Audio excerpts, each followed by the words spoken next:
ओम श्री गणेशाय नमः। ओम श्री कृष्णाय नमः।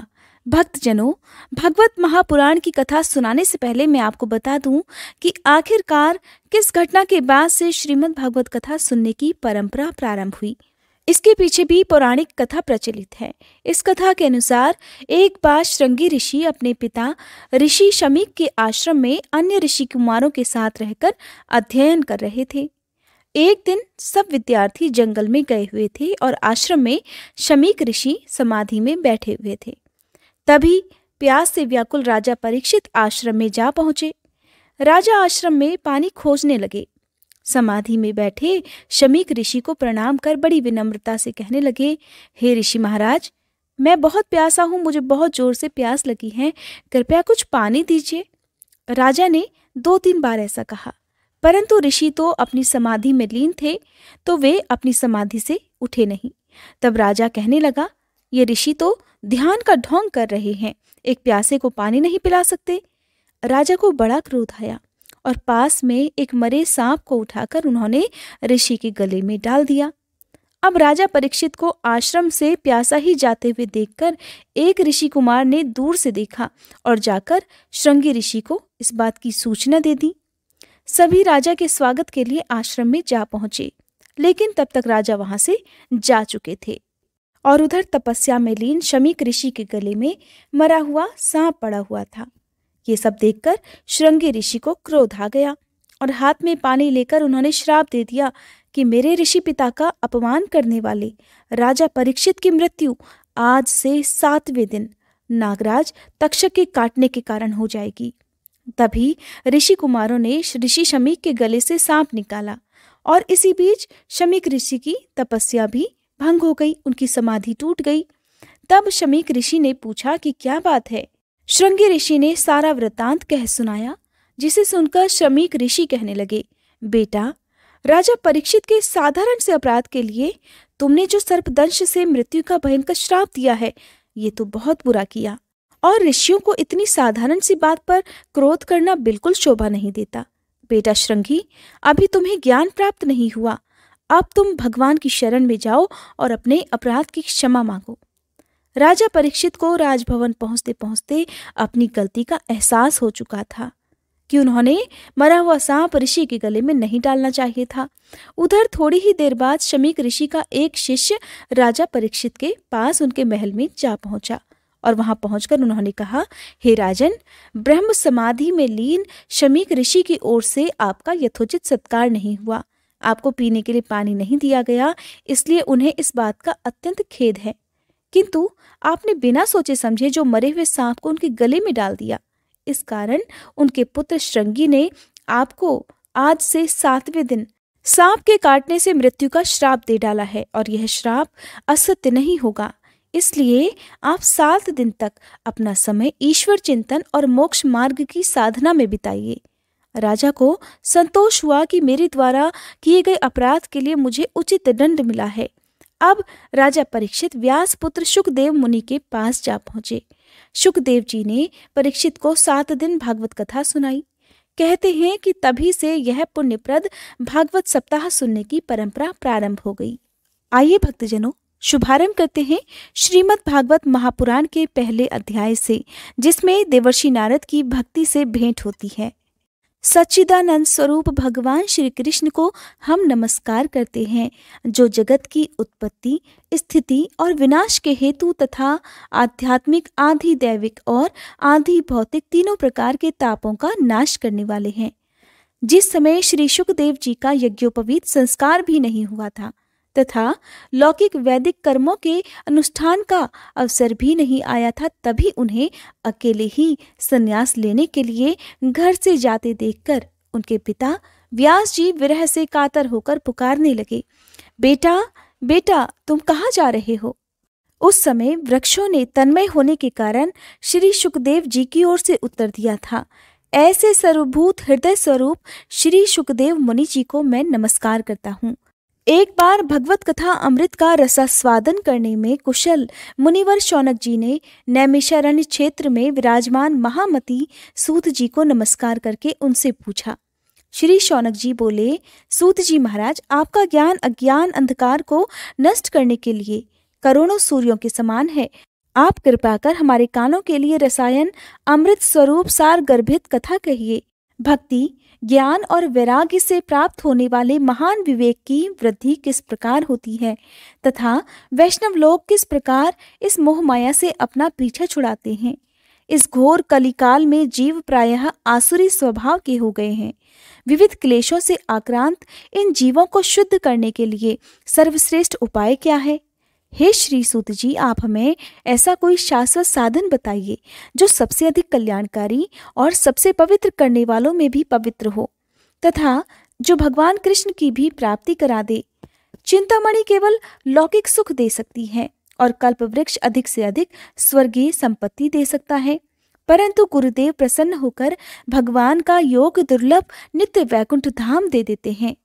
सूत जी ने कहा, हे शौनक जी, तुम्हारे हृदय में भगवान का प्रेम है, इसलिए मैं विचार कर तुम्हें संपूर्ण सिद्धांतों का निष्कर्ष सुनाता हूँ, जो जन्म मृत्यु के भय का नाश कर देता है, जो भक्ति के प्रवाह को बढ़ा देता है और जो भगवान कृष्ण को प्रसन्न करने का भी प्रधान कारण बनता है। अब मैं तुम्हें वह साधन बताता हूँ, उसे ध्यान पूर्वक सुनो। श्री सुखदेव जी ने कलयुग में जीवों के काल रूपी सर्प के मुख का ग्रास होने के त्रास का अत्यंत नाश करने के लिए श्रीमद् भागवत शास्त्र का प्रवचन किया है। मन की शुद्धि के लिए इससे बढ़कर कोई साधन नहीं है। जब मनुष्य के जन्म जन्मांतर का पुण्य उदय होता है, तभी उसे इस भागवत शास्त्र की प्राप्ति होती है। जब सुखदेव जी राजा परीक्षित को यह कथा सुनाने के लिए सभा में विराजमान हुए, तब देवता लोग उनके पास अमृत का कलश लेकर आए।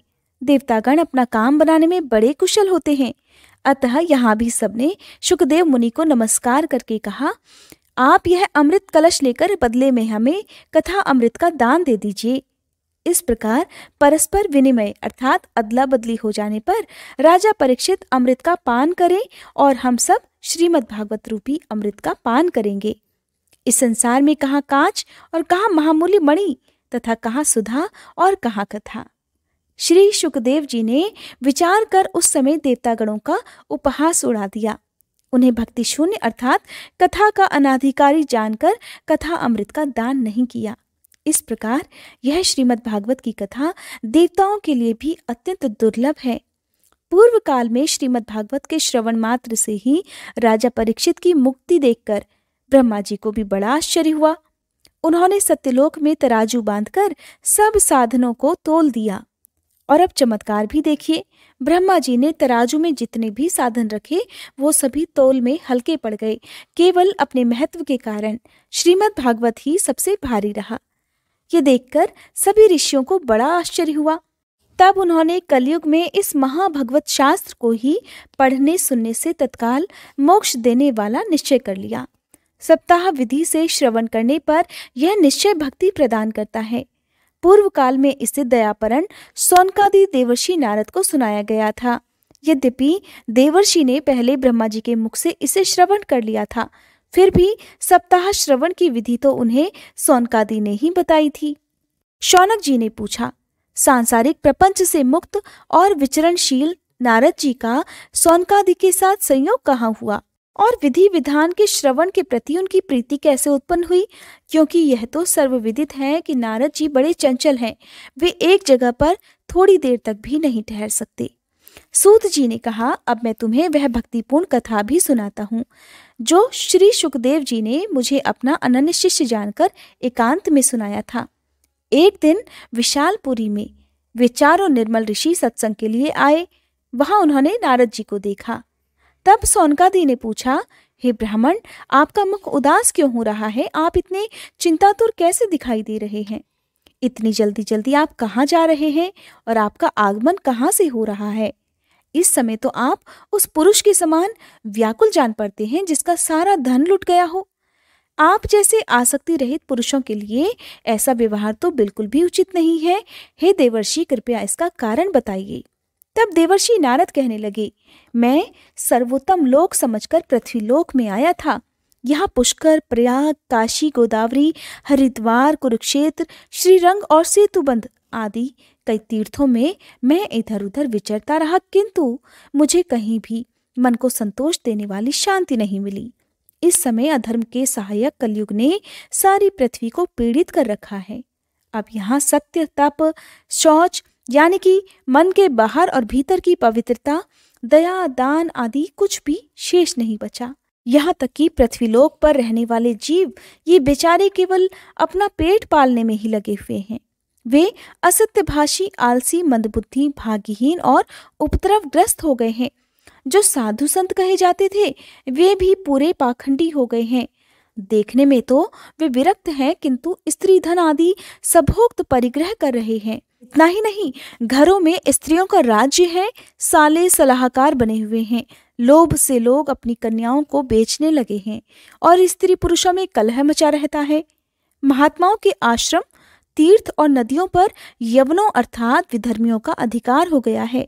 उन दुष्टों ने बहुत से मंदिर भी नष्ट कर दिए हैं। इस समय वहां पर ना कोई योगी है, न सिद्ध है, न ज्ञानी है और न ही सत्कर्म करने वाला कोई बचा है। सारे साधन इस समय कलिरूप दावानल से जलकर भस्म हो गए हैं। इस कलयुग में सभी देशवासी बाजारों में अन्न बेचने में लगे हुए हैं। ब्राह्मण लोग पैसा लेकर वेद पढ़ाते हैं और स्त्रियां वेश्यावृत्ति से निर्वाह करने लगी हैं। इस तरह कलयुग के दोष देखता और पृथ्वीलोक पर विचरता हुआ मैं यमुना जी के तट पर पहुंचा, जहां भगवान श्री कृष्ण अनेकों लीलाएं रचा चुके हैं। हे मुनिवरों, अब सुनिए, वहां मैंने एक बड़ा आश्चर्य देखा। मैंने वहां पर देखा कि एक युवा स्त्री बड़े खिन्न मन से उदास बैठी हुई थी। उसके पास दो वृद्ध पुरुष अचेत अवस्था में पड़े जोर जोर से अंतिम सांसें ले रहे थे। वह युवा स्त्री उनकी सेवा करती हुई कभी उन्हें होश में लाने का प्रयास करती और कभी उनके आगे रोने लगती है। वह अपने शरीर के रक्षक परमात्मा को दसों दिशाओं में देख रही थी। उसके चारों ओर सैकड़ों स्त्रियों से पंखा चल रही थी और बार बार उसे समझाती जाती थी। दूर से यह सब चरित्र देखकर मैं कौतूहलवश उसके पास चला गया। मुझे देखकर वह युवती खड़ी हो गई और बड़ी व्याकुलता से कहने लगी, हे देवर्षि, क्षण भर ठहर जाइए और मेरी चिंता का भी नाश कर दीजिए। आपके दर्शन तो संसार के सभी पापों को सर्वथा नष्ट कर देने वाले होते हैं। आपके वचनों से मेरे दुख को भी बहुत कुछ शांति मिल जाएगी। मनुष्य का जब बड़ा भाग्य होता है तभी हे देवर्षि आपके दर्शन हुआ करते हैं। देवर्षि नारद ने कहा, तब मैंने उस स्त्री से पूछा, हे देवी, तुम कौन हो? ये दोनों पुरुष तुम्हारे क्या लगते हैं और तुम्हारे पास ये कमल नयनी देवियां कौन हैं? तुम हमें विस्तार पूर्वक अपने दुख का कारण बताओ। तब वह युवती कहने लगी, मेरा नाम भक्ति है। ये ज्ञान और वैराग्य नामक मेरे पुत्र हैं। समय के फेर से ही ये ऐसे जर्जर हो गए हैं। ये देवियां गंगा जी आदि नदियां हैं।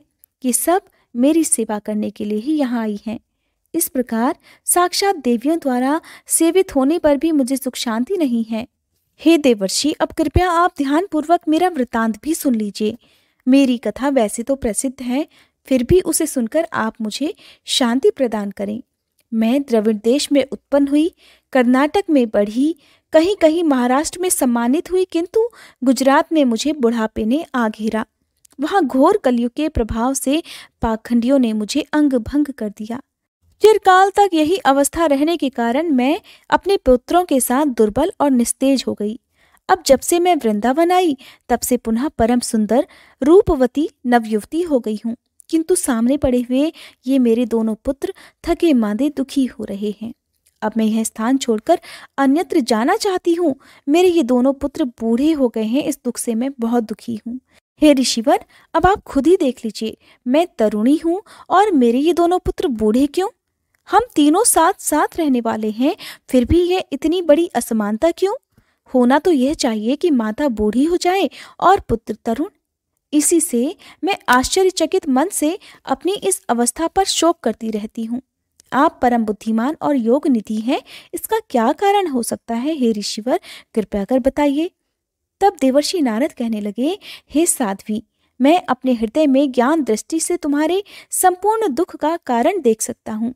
तुम्हें दुख नहीं करना चाहिए, केवल श्री हरि ही तुम्हारा कल्याण कर सकते हैं।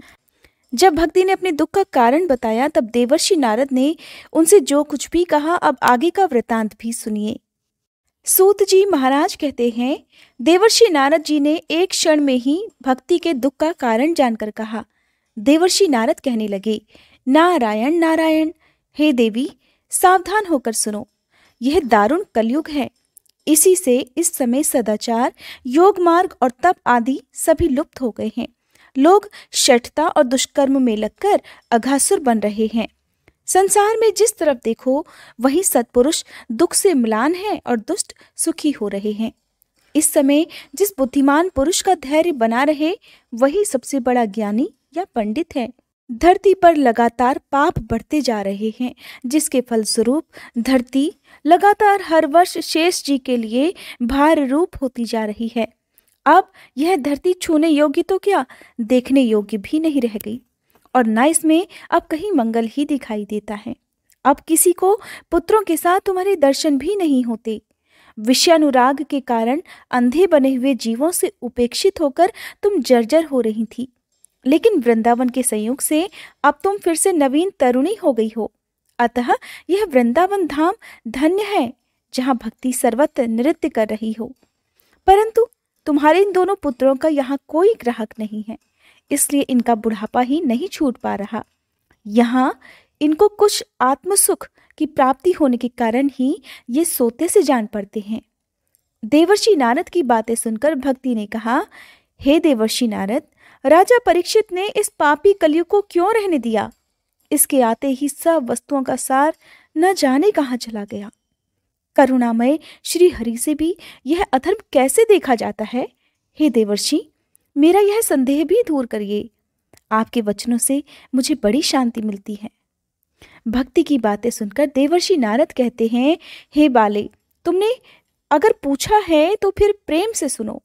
हे कल्याणी, मैं तुम्हें सब बताऊंगा, जिससे तुम्हारा दुख भी दूर हो जाएगा। जिस दिन भगवान श्री कृष्ण इस भूलोक को छोड़कर अपने परम धाम को पधारे, उसी दिन से यहाँ संपूर्ण साधनों में बाधा डालने वाला कलयुग आ गया। दिग्विजय के समय राजा परीक्षित की दृष्टि पड़ने पर कलयुग दीन के समान उनकी शरण में आया। भ्रमर के समान सारग्रही राजा ने यह निश्चय किया कि इसका वध मुझे नहीं करना चाहिए, क्योंकि जो फल तपस्या, योग और समाधि से भी नहीं मिलता, कलयुग में वही फल श्री हरि कीर्तन से ही भलीभांति मिल जाता है। इस प्रकार सारहीन होने पर भी उसे एक ही दृष्टि से सारयुक्त देखकर उन्होंने कलयुग में उत्पन्न होने वाले जीवों के सुख के लिए ही इसे रहने दिया था। इस समय लोगों के कुकर्म में प्रवृत्त होने के कारण सभी वस्तुओं का सार निकल गया है और पृथ्वी के सारे पदार्थ बीजहीन भूसे के समान हो गए हैं। इतना ही नहीं, ब्राह्मण भी अब केवल अन्न और धनादि के लालच से घर घर और जन जन को भागवत की कथा सुनाने लगे हैं।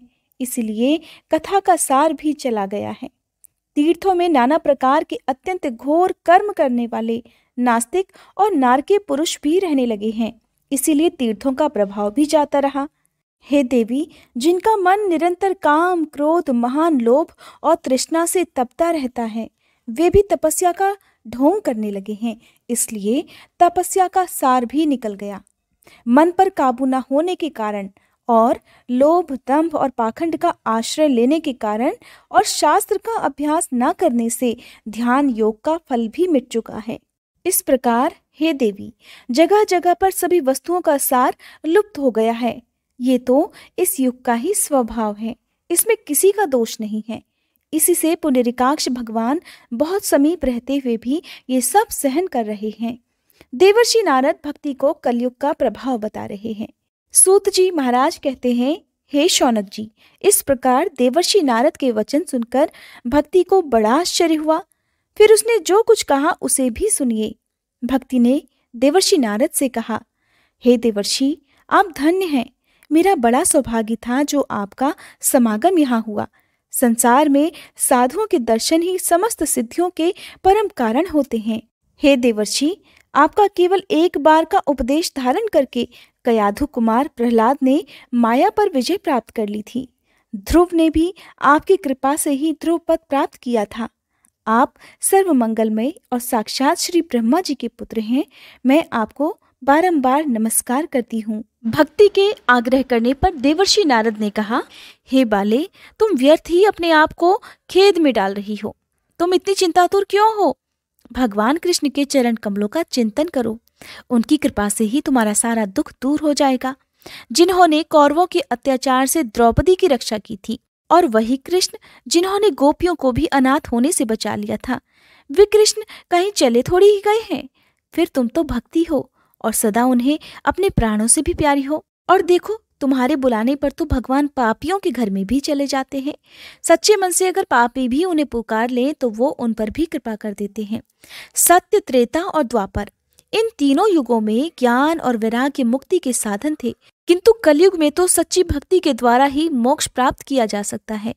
यह सोचकर ही ज्ञान रूप श्री हरि ने अपने सत स्वरूप से तुम्हारी रचना की। तुम साक्षात श्री कृष्ण चंद्र की प्रिया और परम सुंदरी हो। एक बार जब तुमने हाथ जोड़कर पूछा था कि हे प्रभु, अब मैं क्या करूं, तब भगवान ने तुम्हें यही तो आज्ञा दी थी कि मेरे भक्तजनों का पोषण करो। तुमने भगवान की वह आज्ञा स्वीकार कर ली। इससे तुम पर श्रीहरि बहुत प्रसन्न हुए और तुम्हारी सेवा करने के लिए मुक्ति को तुम्हें दासी के रूप में दे दिया और इन ज्ञान वैराग्य को पुत्रों के रूप में तुम्हें दे दिया। अब तुम अपने साक्षात स्वरूप से वैकुंठ धाम में ही अपने भक्तों का भरण पोषण करती हो। भूलोक पर तो तुमने उनकी पुष्टि के लिए केवल छाया रूप धारण कर रखा है। तब तुम मुक्ति, ज्ञान और वैराग्य को साथ लेकर इस पृथ्वी लोक पर आई। सतयुग से द्वापर पर्यंत बड़े आनंद से रही। कलयुग में तुम्हारी दासी मुक्ति पाखंड रूप रोग से पीड़ित होकर शीर्ण होने लगी थी, इसलिए वह तो तुरंत ही तुम्हारी आज्ञा से वैकुंठ लोक को चली गई। इस लोक में भी तुम्हारे स्मरण कर लेने से ही वह आती है, लेकिन फिर चली भी जाती है। किंतु इन ज्ञान वैराग्य को तुमने अपने पुत्र मानकर अपने पास ही रख छोड़ा है। फिर भी हे देवी, कलयुग में तुम्हारे पुत्रों की उपेक्षा होने के कारण ही ये उत्साहहीन और वृद्ध हो गए हैं, लेकिन फिर भी तुम्हें उनकी चिंता करने की आवश्यकता नहीं है। मैं इनके नव यौवन का उपाय तुम्हें सोचकर बताता हूँ। हे देवी, कलयुग के समान कोई भी युग नहीं है। इस युग में मैं तुम्हें घर घर में प्रत्येक पुरुष के मन में स्थापित कर दूंगा। देखो, अन्य सभी धर्मों को दबाकर और भक्ति विषयक महोत्सवों को आगे रखकर यदि मैंने लोक में तुम्हारा प्रचार ना कर दिया तो मैं श्री हरि का दास नहीं। इस कलयुग में जो जीव तुमसे युक्त होंगे वे पापी होने पर भी बेखटक भगवान कृष्ण के अभय धाम को प्राप्त हो सकते हैं। जिनके मन में हर समय प्रेम रूपणी भक्ति निवास करती है, ऐसे भक्तों को तो सपने में भी यमराज के दर्शन नहीं हो सकते। जिनके मन में भक्ति महारानी का वास है, उन्हें कोई भी भूत, प्रेत, पिशाच, राक्षस या दैत्य आदि स्पर्श नहीं कर सकता। भगवान तप, वेदाध्ययन, ज्ञान और कर्म आदि किसी भी साधन से वश में नहीं किए जा सकते। अगर उन्हें वश में किया जा सकता है तो केवल सच्ची श्रद्धा और भक्ति से ही किया जा सकता है। और जो केवल भक्ति का आडंबर करते हैं वे तीनों लोक में दुख ही दुख झेलते हैं। पूर्व काल में भक्त का तिरस्कार करने वाले दुर्वासा ऋषि तक को बड़ा भारी कष्ट उठाना पड़ा था। जिनके हृदय में सच्ची भक्ति का वास हो, उन्हें व्रत, तीर्थ, योग, यज्ञ या किसी भी ज्ञान चर्चा आदि करने की आवश्यकता नहीं रह जाती। केवल सच्ची भक्ति ही मुक्ति देने वाली होती है।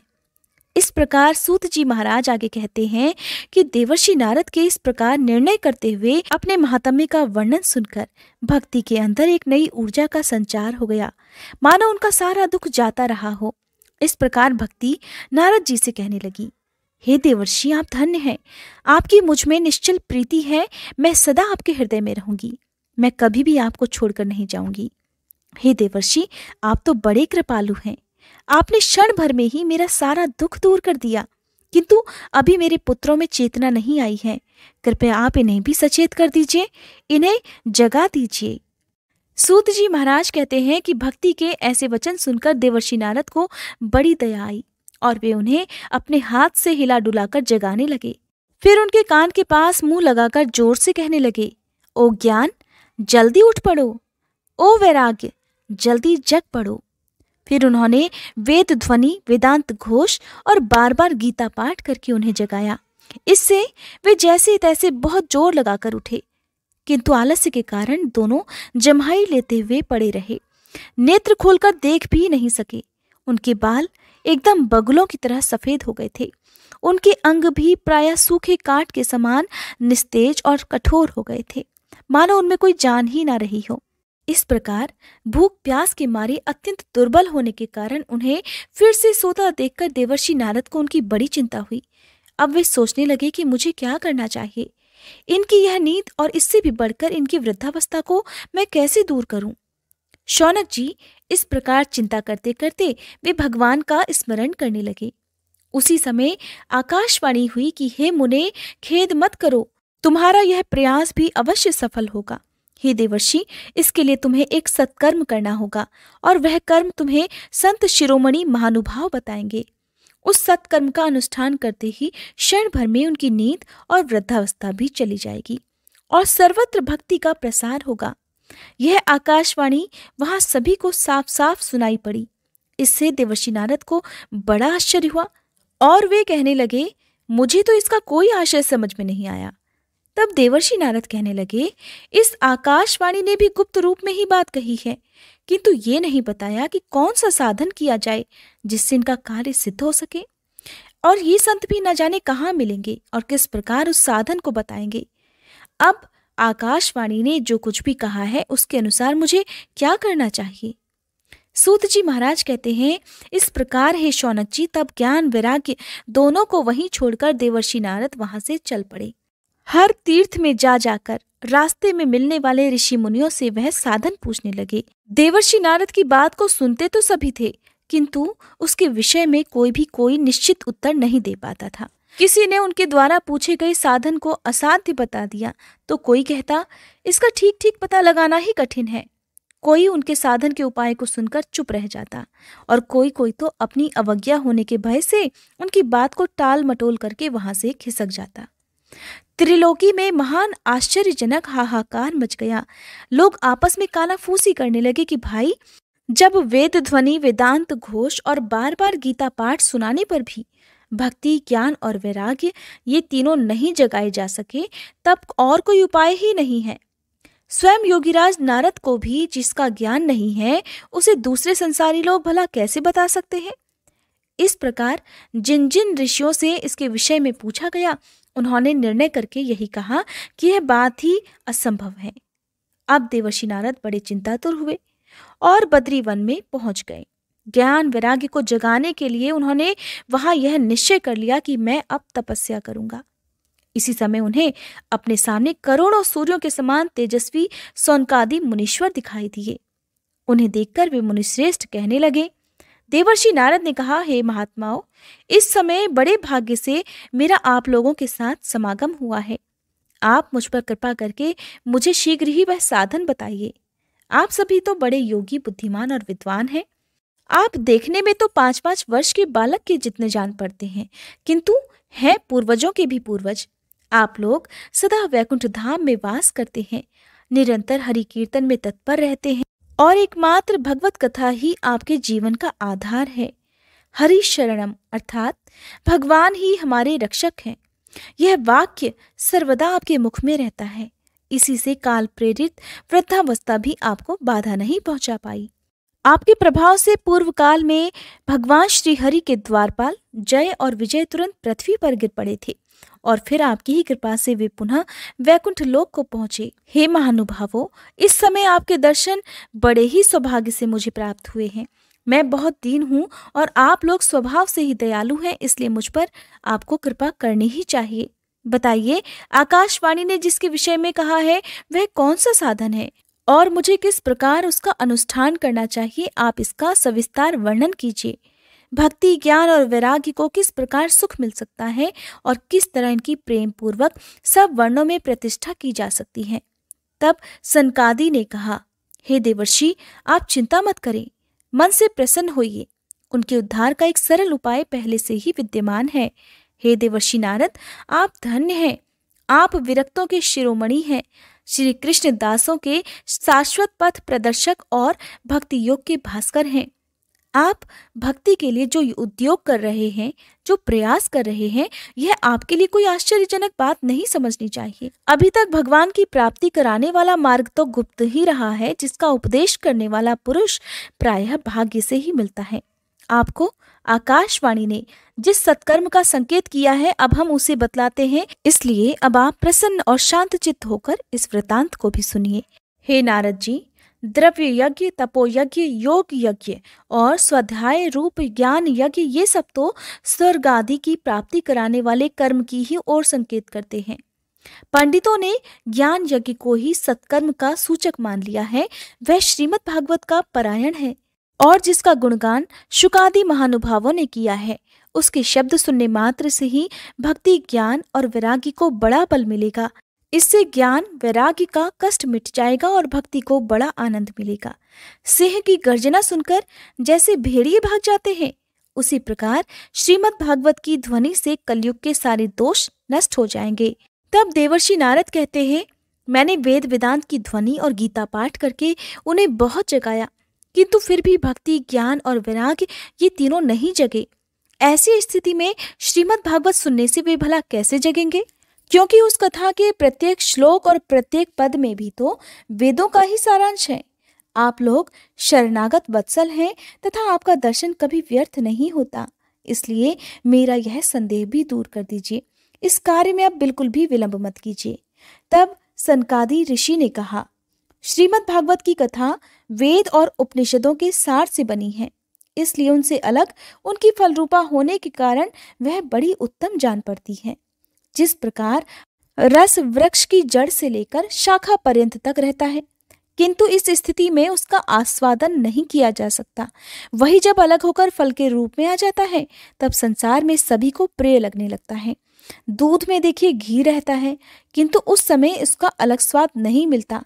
वही जब उससे अलग हो जाता है, तब देवताओं के लिए भी स्वादवर्धक बन जाता है।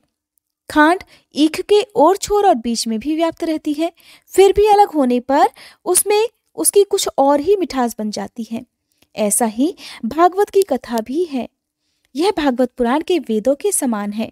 श्री व्यास देव जी ने इसे भक्ति, ज्ञान और वैराग्य की स्थापना के लिए ही तो प्रकाशित किया है। पूर्व काल में जिस समय वेद वेदांतर के परगामी और गीता की भी रचना करने वाले भगवान व्यास देव जी खिन्न होकर अज्ञान समुद्र में गोते खा रहे थे, उस समय आपने ही उन्हें 4 श्लोकों में इसका उपदेश दिया था। उसे सुनते ही उनकी सारी चिंताएं भी दूर हो गई थी। फिर इसमें आपको आश्चर्य क्यों हो रहा है? हे देवर्षि, जो आप हमसे प्रश्न कर रहे हैं, आपको उन्हें शोक और दुख के विनाश करने वाला श्रीमद् भागवत पुराण ही सुनाना चाहिए। बात सुनकर देवर्षि नारद ने कहा, हे महानुभावों, आपके दर्शन जीव के संपूर्ण पापों को तुरंत नष्ट कर देता है और जो संसार दुख रूप दावानल से तपे हुए हैं, उन पर शीघ्र ही शांति की वर्षा भी करता है। आप निरंतर शेष जी के सहस्त्र मुखों से गाए हुए श्रीमद् भगवत कथा का अमृतपान ही करते रहते हैं। मैं प्रेम लक्षणा भक्ति का प्रकाश करने के उद्देश्य से आपकी शरण में हूँ। जब अनेकों जन्मों के संचित पुण्य पुंज का उदय होने से मनुष्य को सत्संग मिलता है, तभी उसके अज्ञान जनित मोह और मदरूप अंधकार का नाश करके विवेक उदय होता है। जय श्री कृष्णा। आज का अध्याय समाप्त हुआ। ये वीडियो आपको कैसी लगी जरूर बताइएगा। अगर आपने आज हमारे चैनल पर शिव महापुराण की कथा नहीं सुनी है तो वो भी जरूर सुनिएगा, क्योंकि अब तक सावन मास में आपने जो भी शिव पुराण की कथाएं सुनी थी, उन्हीं से आगे की कथाओं का वर्णन अब भाद्रपद मास में किया जाएगा। उम्मीद करती हूँ आप हमारे चैनल पर दोनों ही पुराणों की कथाएं सुनेंगे।